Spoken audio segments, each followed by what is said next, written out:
You have seen the videos. A man in a dark suit, jaw set, staring past the camera while a voice explains that the world belongs to those who take it. Be the wolf, not the sheep. Never apologize. Make them respect you. Make them fear you. Dominate the room the moment you walk in. The footage is always the same. Expensive cars, cold expressions, the posture of a man who has decided that the highest form of strength is to be the one no one dares to cross. And here is the part worth noticing. After enough of it, something shifts in how you carry yourself. You start monitoring how you are perceived. You measure your conversations by who came out on top. You begin to treat the people around you as a hierarchy you must climb. It feels like strength, but underneath it, if you are honest, there is a low and constant tension, the exhausting work of maintaining a position you are never quite sure you hold. That tension is the tell. And it would have been immediately recognizable to a man who actually sat at the top of the largest hierarchy the ancient world ever produced, and who concluded, in his own private journal, that the entire framework was a precise description of weakness. Marcus Aurelius was, by any measure the modern framework would recognize, the most powerful man alive. He commanded armies. He held authority over a quarter of the human race. If dominance over others were the measure of the alpha mindset, he would be its ultimate example. And yet the private journal he left behind, the meditations written for no audience but himself, contains almost nothing about dominance, status, or being on top. It contains, instead, a relentless examination of a completely different question. Not how do I control others, but how do I govern myself? That question, how do I govern myself, is the real alpha mindset. And Marcus lived it more completely than perhaps anyone in recorded history. What follows is the version of strength he actually practiced, through 3 inversions of everything the modern framework teaches. Welcome to Logostoic. What you are about to hear directly contradicts most of what is currently sold to men under the label of strength, and it comes not from a critic of power, but from the most powerful man who ever attempted to write honestly about it. This video is not for everyone. It is for the man who senses that the version of strength he has been sold feels hollow somehow, who is done performing dominance and ready to understand what actual strength is built from. If that is you, like this video, subscribe to Logostoic, and stay for every part of what comes next. Each of the 3 inversions builds on the one before it, and the third is the one almost no one is willing to hear. If you are ready to stop performing strength and start building the kind no circumstance can take, prove you're done performing. Type this in the comments right now. I govern myself first. Now let's begin. Start with the central inversion, because everything else depends on it. The popular alpha mindset locates strength in the control of external things, other people, outcomes, the room, the hierarchy. Marcus Aurelius located strength in exactly the opposite place. He understood, as the Stoics before him had taught, that control over external things is always partial, always temporary, and always dependent on circumstances you did not author. Follow the logic carefully, because it is more rigorous than it first appears. The man whose sense of strength depends on dominating others has built his identity on the least stable foundation available to a human being. His sense of himself rises and falls with their deference. When they defer, he feels strong. When they resist, he feels diminished. Which means, and this is the part the framework never admits, that he is, in a precise sense, owned by the very people he appears to command. They hold the lever. His internal state is in their hands. The moment they stop deferring, and they always eventually do, the identity built on their deference collapses with it. What looked like strength is revealed as a particularly disguised form of dependence. Marcus saw this with unusual clarity precisely because he had the external version of power in full. This matters enormously. He was not a philosopher theorizing about power from the outside, consoling himself for not having it. He had tested it at a scale almost no one in history has matched. He knew from direct experience that commanding an empire did not deliver the thing it appeared to promise. The armies obeyed him, and he was still subject to grief. He held authority over millions and was still visited by illness, by exhaustion, by the betrayal of people he trusted, by the same fears and appetites and temptations as any other man. External power, he discovered, governs the world. It does not govern the self. And the self is the only territory where the real work of strength is actually done. This is worth pausing on, because it exposes the central error of the modern framework with unusual precision.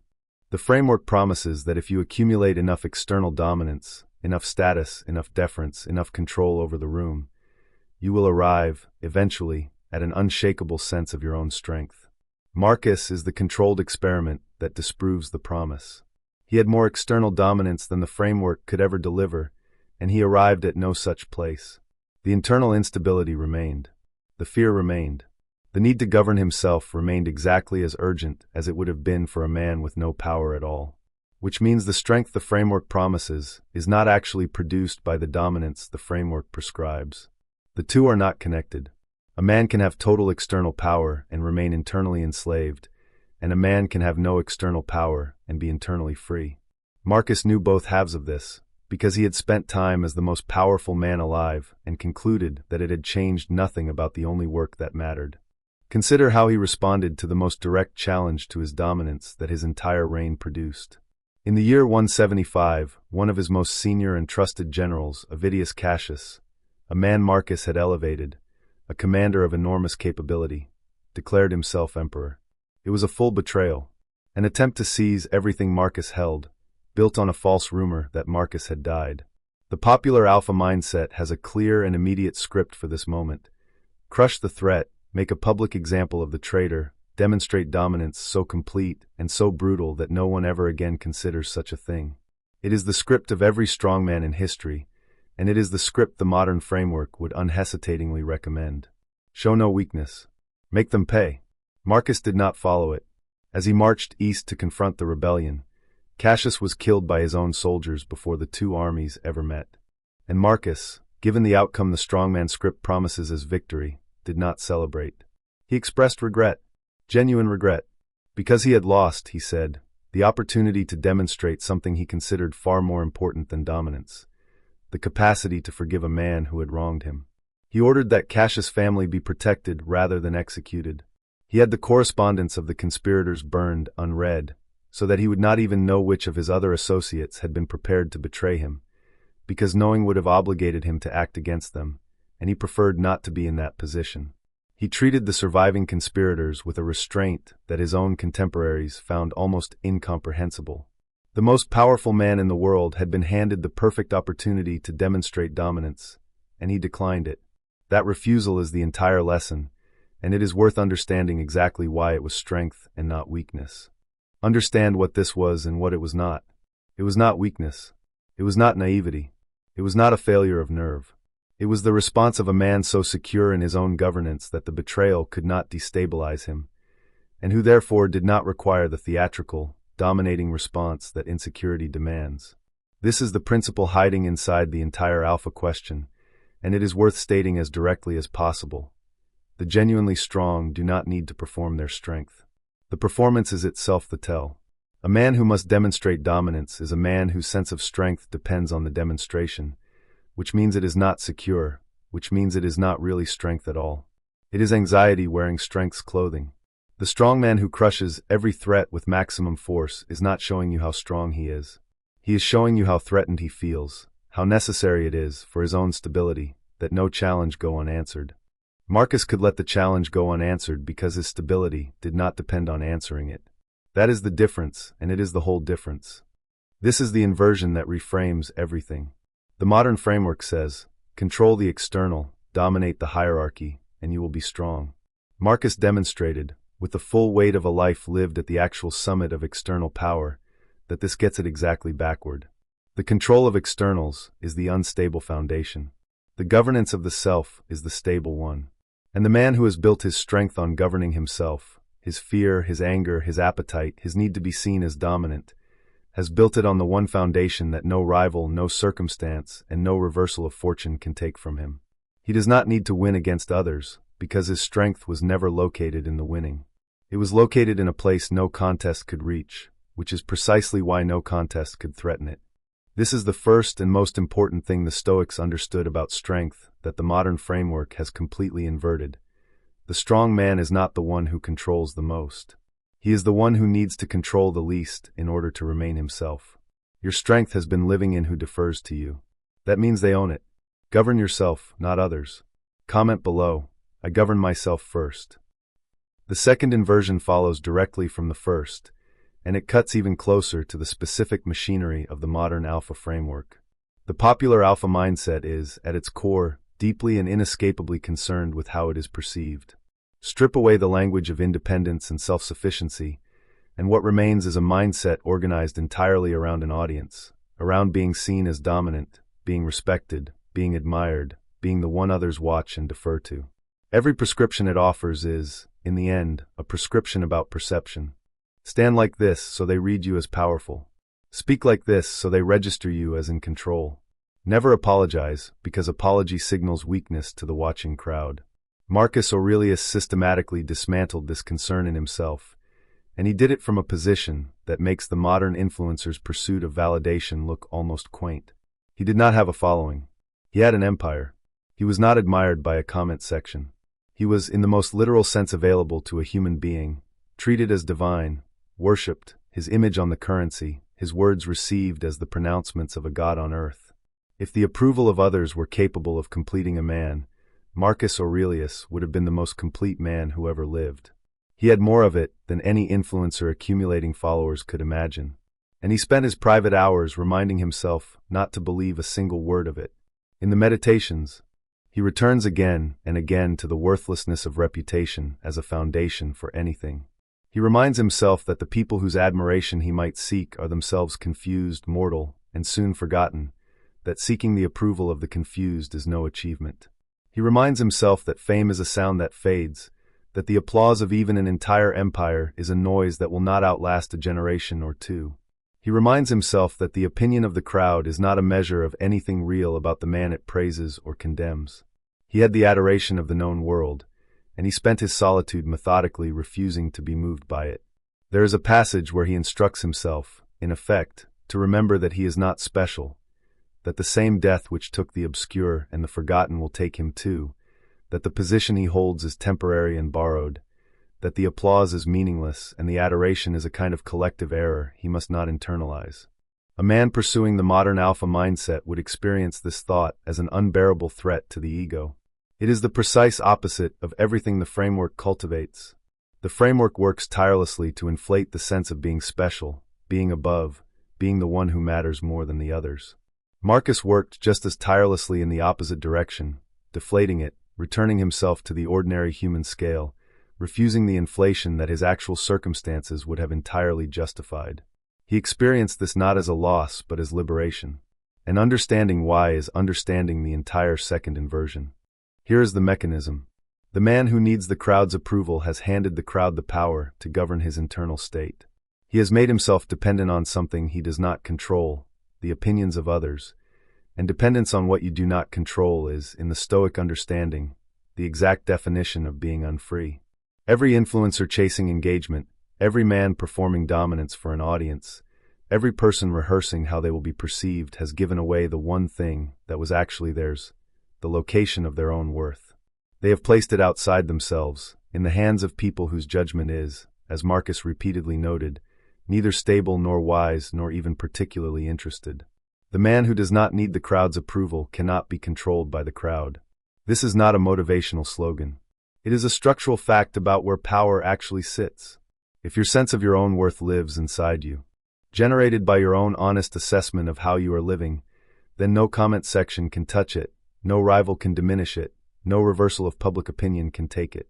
If it lives outside you, in the reactions of others, then you are permanently at their mercy, and the more skilled you become at extracting their approval, the more completely you have made yourself their subject. The modern alpha, optimizing relentlessly for how he is perceived, has not escaped the hierarchy. He has become its most devoted servant. The modern parallel is almost too exact to need stating.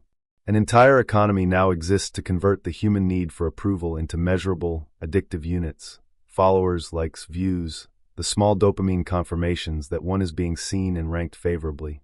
The man who has organized his sense of strength around being perceived as dominant is the perfect subject for this economy. He cannot stop checking. He cannot stop performing.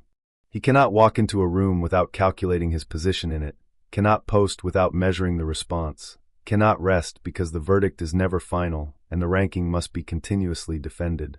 He experiences this as ambition, as drive, as the relentless edge of a winner. Marcus would have recognized it immediately as the opposite. A man who has handed the keys to his own internal state to a crowd that does not know him, does not care about him, and will forget him entirely the moment he stops performing. That is not the condition of a strong man.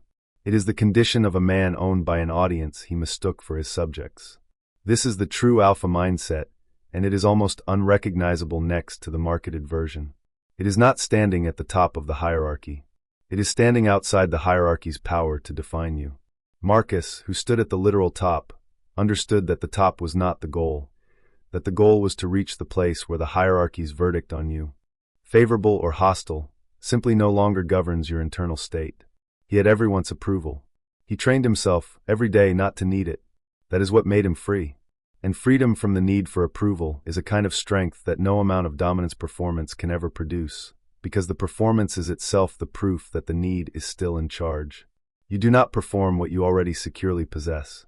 The man who must constantly signal his strength is, in the act of signaling, confessing that he is not yet sure he has it.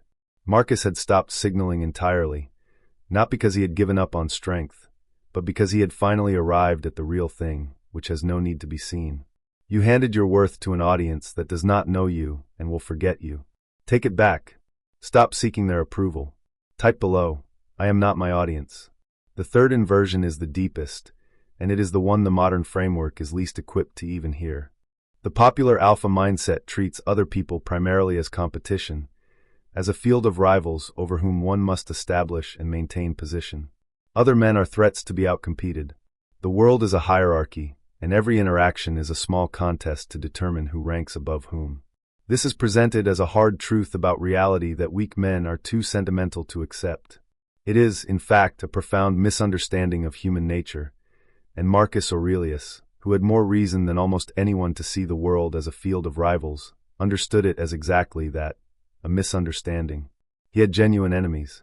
He had men who wanted his position, his life, his empire. If anyone had grounds to adopt the every man is a rival worldview, it was the emperor whose own trusted general had tried to usurp him. And he rejected it anyway, not from naivety, but from a clearer understanding of what human beings actually are. Consider how he chose to open the Meditations, the most private document of his life, written for no one but himself, with no audience to impress and no reputation to manage. He did not begin by asserting his superiority. He did not catalogue his victories or rehearse his dominance. He began with an extended act of gratitude toward the people who had shaped him. Page after page of specific, careful acknowledgement. What he learned from his grandfather, from his father's memory, from each teacher, from each friend, from his adoptive father whom he describes with extraordinary admiration. The most powerful man in the world opened his private reckoning with himself not by establishing his rank above others, but by meticulously recording his debt to them. This was not sentimentality, and it was not a performance of humility. There was no one to perform for. It reflected a precise philosophical position, one that sits at the foundation of Stoic ethics. The Stoics taught that human beings are made for cooperation, in the same way that hands or eyes or rows of teeth are made to work together. They used exactly this image, that to treat another human being purely as a rival is as confused as the right hand treating the left as its competitor. We are, in the Stoic understanding, parts of a single whole, what they called sympathia, the interconnection of all things, and a part that sets itself against the other parts has misunderstood what it is. The man who treats everyone as competition is not seeing reality more clearly than the sentimental. He is seeing it less clearly. He has mistaken a body for a battlefield. Marcus governed accordingly, and the consequences were visible in how he held the most absolute power in the world. He did not see his role as the apex predator of the Roman hierarchy, the top of a pyramid of rivals he had defeated. He saw himself as a servant of the whole, a man who happened to hold power and was therefore obligated, more heavily than anyone, to use it for the benefit of the parts he was connected to. The power was not a prize he had won against others. It was a duty he owed to them. This is perhaps the single most foreign idea in the entire comparison, because the modern alpha framework cannot process it. The most powerful man alive understood his power, not as evidence of his victory over others, but as the measure of his obligation to them. There is a line in the Meditations where Marcus tells himself, in the morning, that he will meet people who are ungrateful, arrogant, dishonest, and hostile, and that he must not be surprised or hardened by them, because they act this way out of ignorance of what is good, and because he is related to them as parts of the same whole. This is the cooperation principle under pressure. Applied not to the easy case of pleasant people, but to the hard case of difficult ones. The modern framework would treat the arrogant and the hostile as enemies to be dominated. Marcus treated them as kin who had lost their way, not because he was soft, but because he understood that to be hardened by them, to let their hostility provoke him into hostility, would be to let them govern his own conduct. The man who responds to every slight with dominance has handed the slighter's control over his behavior. The man who can meet hostility without being made hostile by it has kept his governance intact. That, again, is the inversion. The response that looks like strength is the one that surrenders control, and the response that looks like restraint is the one that keeps it. Hold that thought, because it leads directly to the final and most difficult part of the picture. And here is the part that completes the inversion. This orientation did not make Marcus weak. It did not make him a pushover, a man others walked over, a man whose kindness was exploited.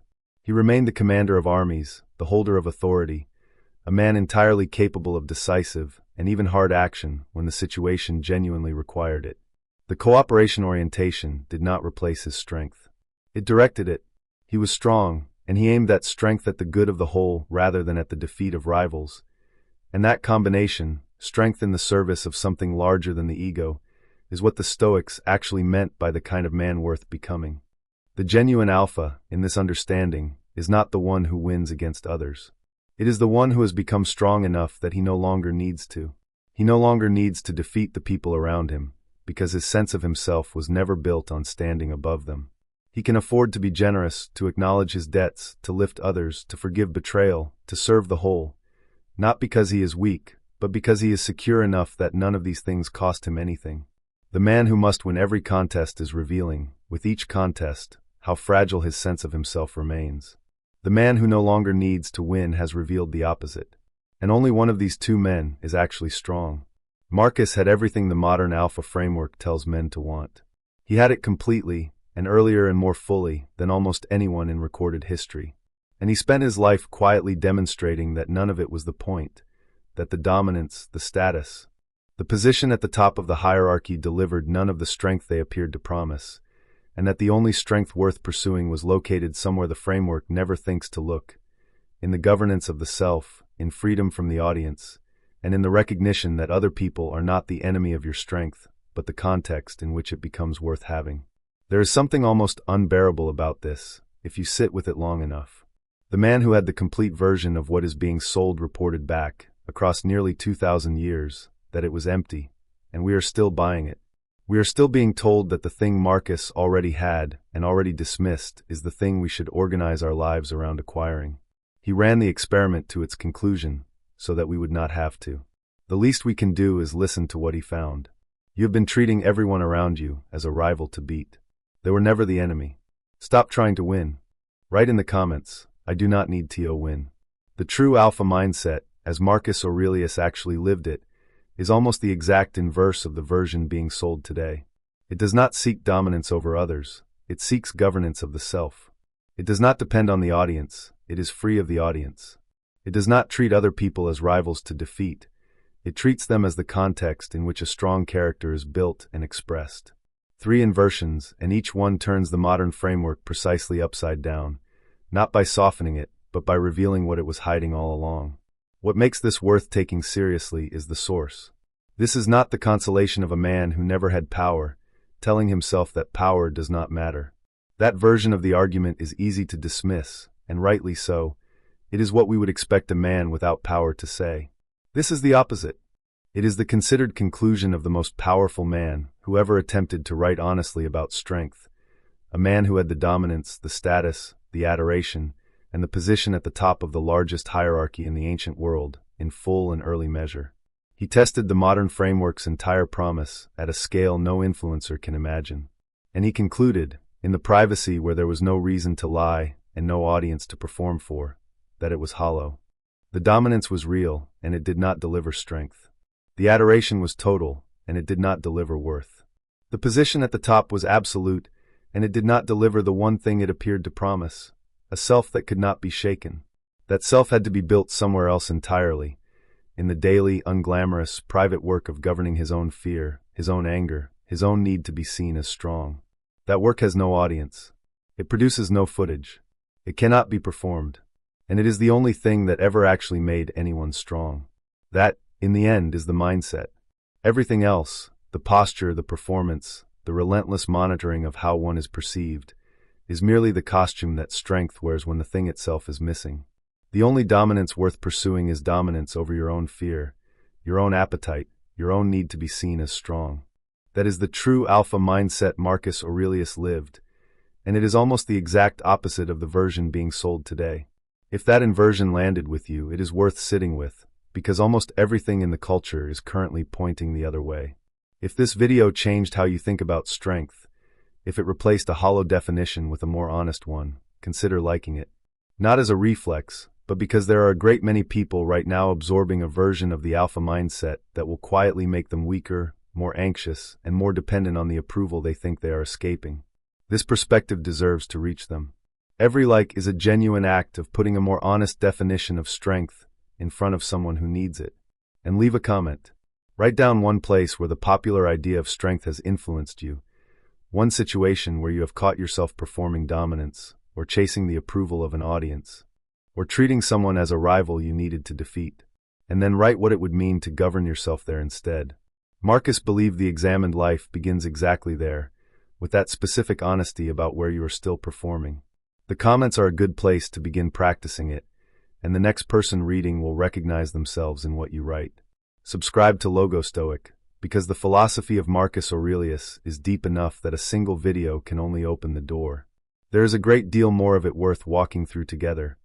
How he handled grief, how he prepared each morning for difficulty, how he built the inner stability that let him rule an empire without being ruled by it. If that is the kind of strength you actually want, this is where we keep building it. May you seek not to stand above others, but to become the one person no circumstance can rule, yourself.